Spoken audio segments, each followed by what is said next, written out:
America విధించినటువంటి సుంకాల వల్ల భారతదేశం మీద పడుతున్నటువంటి ప్రభావంకి ఇప్పుడు న్యూఢిల్లీ అయితే అమెరికాతో సంప్రదింపులు అయితే జరిపింది. మొదట విధించినటువంటి 25% సుంకాలు ఇప్పటికే అమల్లోకి వచ్చేసాయి కాబట్టి 7వ తారీఖు నుంచి.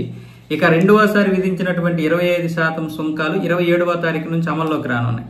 కాబట్టి ఇప్పటి నుంచే సంప్రదింపులు చేయాలని న్యూఢిల్లీ అయితే అమెరికాతో సంప్రదింపులు చేసింది. ఇప్పటికి 4 దఫాలు అయితే ఆ సంప్రదింపులు జరిగాయి, చర్చలు కూడా జరిగాయి. ఇప్పుడు 5వ దఫా ఈ నెల 25వ తారీఖు నుంచి 29వ తారీఖు వరకు అమెరికా ప్రతినిధులు భారత్లో పర్యటించనున్నారు.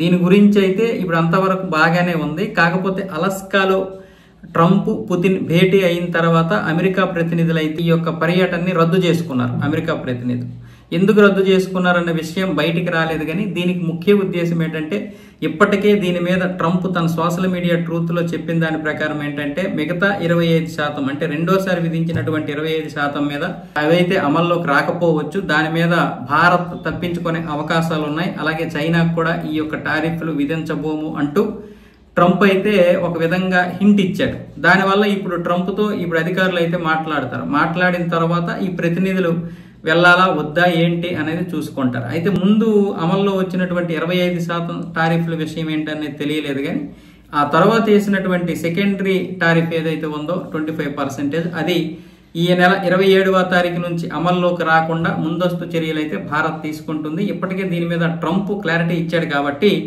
ఇంకా దీని గురించి ఒక వివరణ ఇచ్చిన తర్వాత అప్పుడు ఆ బృందం పర్యటించాలా లేకపోతే అవసరం లేదా ఏంటి అనేది అయితే మాత్రం చెబుతారు. నాకు తెలిసి దాని గురించే వాళ్ళైతే ఈ పర్యటనని రద్దు చేసుకున్నారు.